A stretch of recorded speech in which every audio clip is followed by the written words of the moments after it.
Bonjour à tous et bienvenue à Massif Centre de Voile. Nous allons voir aujourd'hui comment sortir du port et hisser la grand voile. Donc dans un premier temps, nous allons libérer la grand voile de son lazy bag.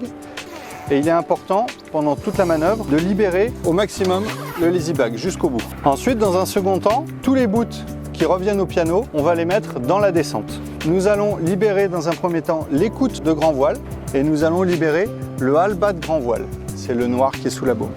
Donc là, j'ouvre le hallebat de grand voile et j'ouvre l'écoute de grand voile. Par sécurité, ce que l'on peut aussi faire, c'est libérer les ris, ris 1, ris 2, ris 3. Nous sommes maintenant prêts à hisser la grand voile. Et donc pour cela, il va falloir que l'on tourne le bateau par rapport au vent et nous allons nous mettre face au vent. Donc là, nous avons deux possibilités. Soit nous sommes en équipage et il y a un équipier ici qui va hisser la voile à la main. Soit comme actuellement, on est en solitaire et donc je vais me mettre au piano pour tirer sur la drisse. Je fais 3 tours autour du winch dans le sens des aiguilles d'une montre. Je vais tirer de façon à hisser la voile jusqu'en haut. Donc maintenant, je ne peux plus à la main, je vais finir à la manivelle de winch. Donc là, je mets dans le guide argenté et dans la gorge du haut. Donc ça s'appelle le safe-tailing. Et maintenant, je vais pouvoir prendre ma manivelle pour hisser ma grand voile. Une fois que ma voile est arrivée en tête de mât, je vais regarder le long du mât de façon à avoir un pli vertical. Je considère que ma voile est étarquée, je vais pouvoir fermer le hallebat de grand voile et l'écoute de grand voile.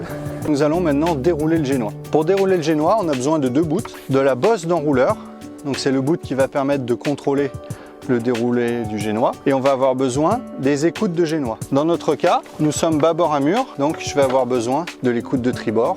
Donc là, je m'assure que l'écoute bâbord est complètement libre. Sur l'écoute tribord, je fais 3 tours autour du winch, parce que c'est quand même une voile puissante, donc il ne faut pas se faire mal aux mains. Et sur la bosse d'enrouleur, je vais juste faire un tour autour du winch pour contrôler le déroulement du génois. Donc j'ouvre le taquet, comme actuellement je vérifie qu'il n'y ait pas de nœud. Et donc maintenant je vais tirer sur mon écoute et je vais laisser filer de ma bosse d'enrouleur. Et là on peut voir à l'avant que notre génois se déroule tout simplement. Une fois mon génois déroulé, je vais bloquer mon écoute dans le safe-tailing. Donc je passe dans le guide argenté et dans la gorge du haut. Et à ce moment-là, je peux lâcher mon écoute de génois. Et la bosse d'enrouleur, je ne vais plus en avoir besoin pendant la navigation. Donc je peux tout simplement fermer le taquet et la laisser à l'intérieur. Et on est parti.